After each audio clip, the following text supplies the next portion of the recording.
Ce qui m'intéresse, c'est surtout le regard des peintres par rapport à la constellation.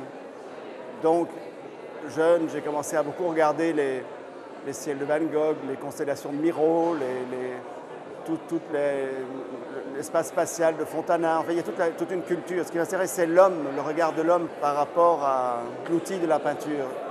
Et puis mon histoire personnelle, mes rêves, tout ce qui se passe dans mon regard sur l'espace. Et puis bon, après, ça devient extraordinaire parce qu'avec toute la culture picturale, on finit par voyager.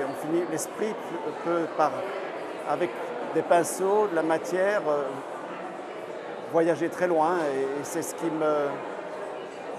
que je trouve le plus extraordinaire, en fait. C'est qu'avec un pinceau, une toile et des couleurs, on peut s'envoler dans l'espace. Et c'est ce jeu qui me fait du bien, qui me passionne. Et voilà.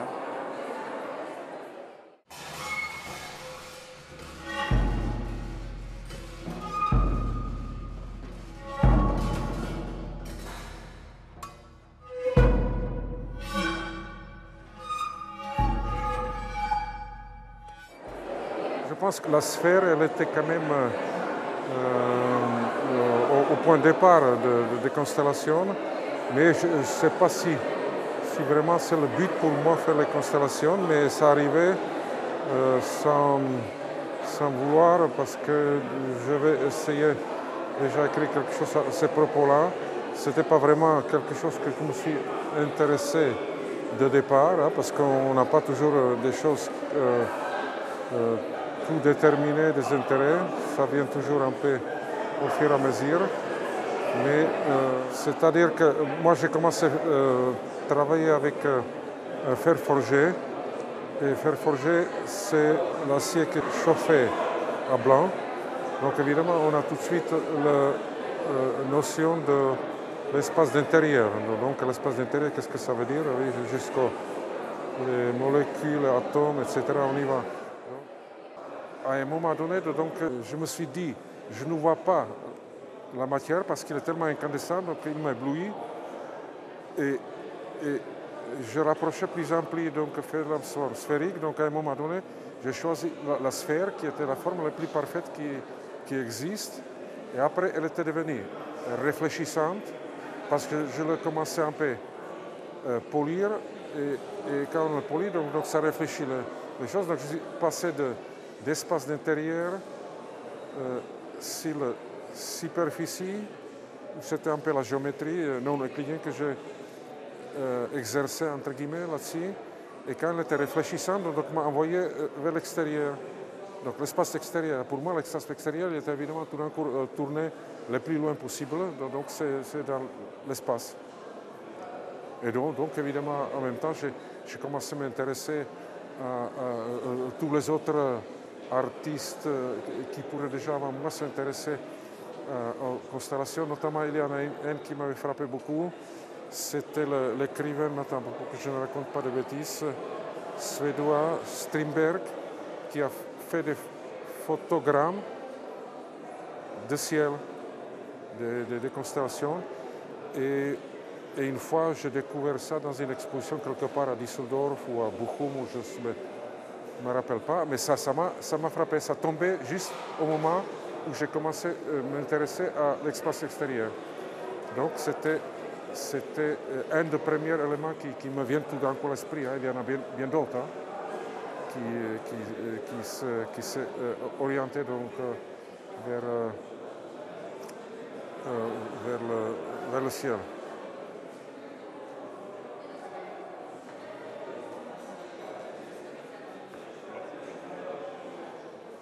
Ça va? Ouais. Dans mon travail en général, moi j'aime voir la poésie de la matière. Et dans ce contexte d'exposition sur les constellations, il y a une réelle poésie en général dans les étoiles, dans notre rapport à l'infini ou à l'inconnu de cette lumière qui traverse des distances incroyables. Disons, la thématique par exemple de la temporalité en rapport avec le diamant, qui est censé être éternel, qui est une matière on ne connaît pas sa naissance ni sa mort en fait. D'un coup de pouvoir recréer, juste avec une recette très simple une petite structure, un peu de liquide bulle et puis du mouvement et de la lumière, créer l'illusion d'un diamant, d'une pierre éternelle. Je trouve qu'il y a un très beau parallèle qui se crée par rapport aux étoiles et à notre rapport à ces constellations.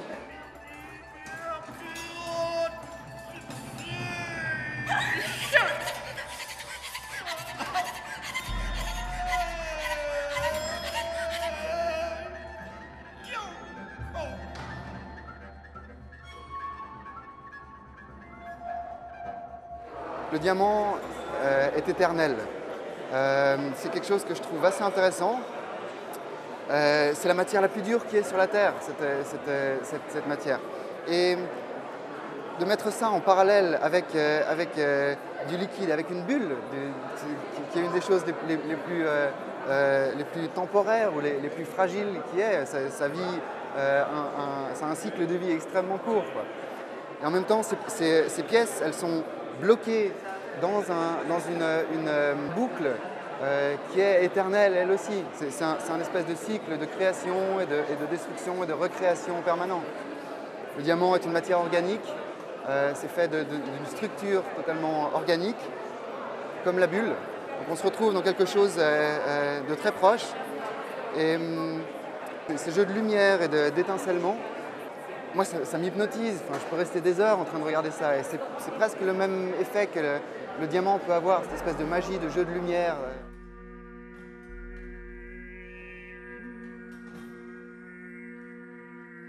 La pièce que je vais installer à l'atelier 340, c'est une installation qui joue aussi avec ces questions de temporalité, en recréant, en inventant la constellation de la mouche.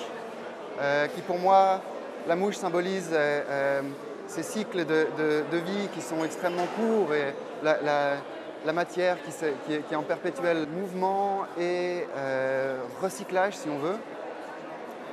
D'un coup, de faire ce parallèle avec les étoiles, avec ces distances qui sont incroyables, avec peut-être cette éternité de l'étoile.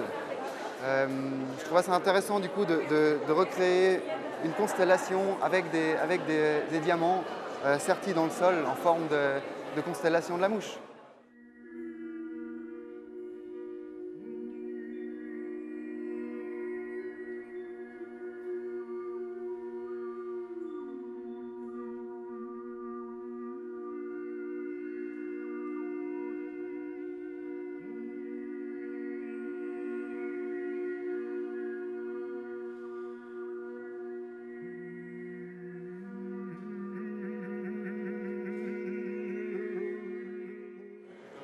Alors les constellations pour moi dans mon œuvre, c'est venu naturellement, ça me paraît comme une évidence. L'éventail se composant d'un demi-cercle solaire et d'une rivure en fait d'un axe qui lui est le point central d'où rayonnent tous les brins et l'ouverture en fait de cet objet, de ce petit mobile mécanique.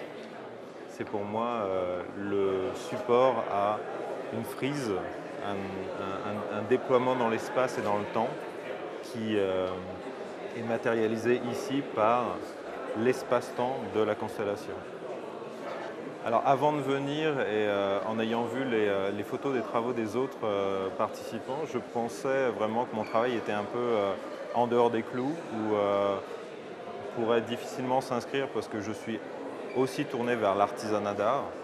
Et finalement, je trouve qu'il s'inscrit bien et qu'il y a de jolis échos avec d'autres créations, notamment dans tous les jeux de transparence, dans les jeux de matière, de profondeur et de répétition d'un même motif. Là, d'un motif qui est à la fois percé et en plein et en creux, en vide et en matière. Le mot constellation est un mot qui a été utilisé pour décrire mon travail en 2001.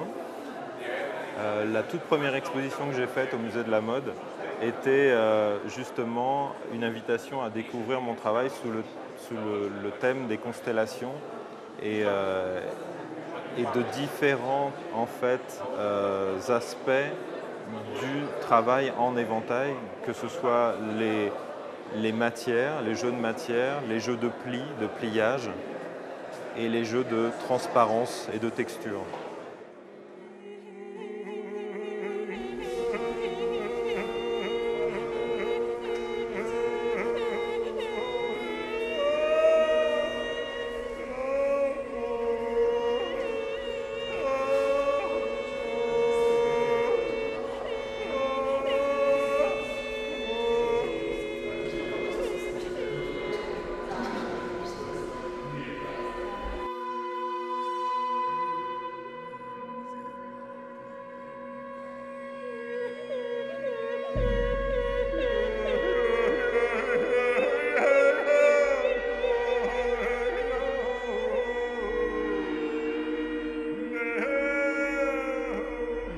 C'est un travail qui a commencé de manière accidentelle en déshabillant une jeune fille pour des raisons pas du tout photographiques et en trouvant des grains de beauté qui m'ont fait penser à une constellation.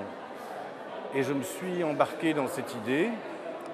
J'ai fait une ou deux images, j'ai retrouvé des constellations et après, je n'ai pas pu arrêter. Je me suis dit comment faire pour aller jusqu'au bout. J'ai vu qu'il y avait 89 constellations répertoriées.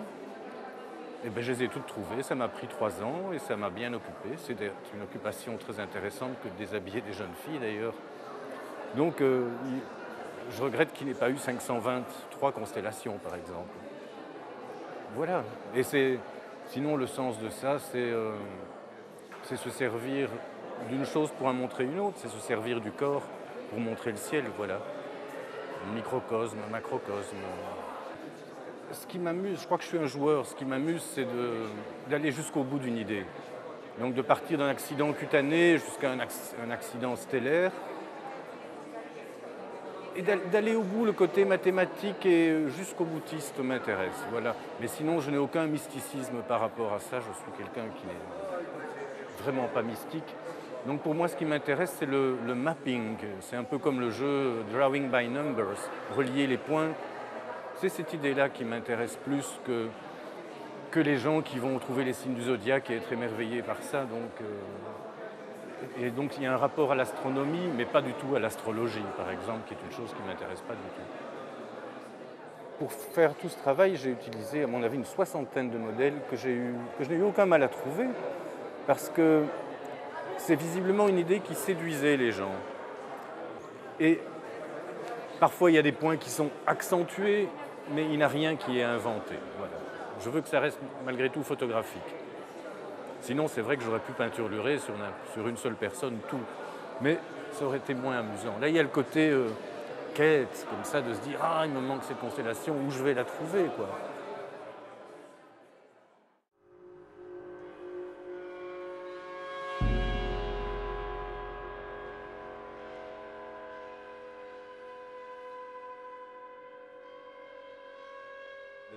Les thèmes des constellations, ça se prête toujours, pour moi, pensant des étoiles, quand on pense à des distributions aléatoires. Ça fait un moment donné que je travaille principalement avec des modules, et là, de nouveau avec des ronds. Ce n'est pas nécessairement une seule matière, mais ici j'ai décidé de travailler uniquement avec du métal. C'est des éléments à partie préfabriqués en acier que j'utilise comme module pour faire des constellations qui sont mises ensemble avec des stratégies différentes, parfois seules, brutes, peints, en double, en plusieurs, et chaque fois avec une réflexion sur une distribution différentes. Donc ici, par exemple, des grands cercles, à nouveau des cercles qui s'emboîtent et qui sont plus étalés d'une façon plus ou moins aléatoire. Bon, il n'y a pas de distance exacte, mais tout un tout, ça fait un cercle. Cette même notion de quelque chose qui dévie d'une règle se trouve un peu dans tout le travail. Par exemple, dans le travail de module très long, que j'appelle dislocation, parce qu'il sort un peu d'une ligne droite. La rouge, par exemple, moins. La brute, plus. Et donc, de plus en plus, ça sort. Ça peut prendre des autres constellations. Celle par terre, par exemple, s'inscrit dans l'espace aussi plus ou moins dans une forme ovale et qui est délimitée un peu dans la même façon que celle-ci. Il y a des éléments qui délimitent l'espace. Donc ils font bien qu'on peut percevoir que c'est une forme. Et puis il y a des distributions aléatoires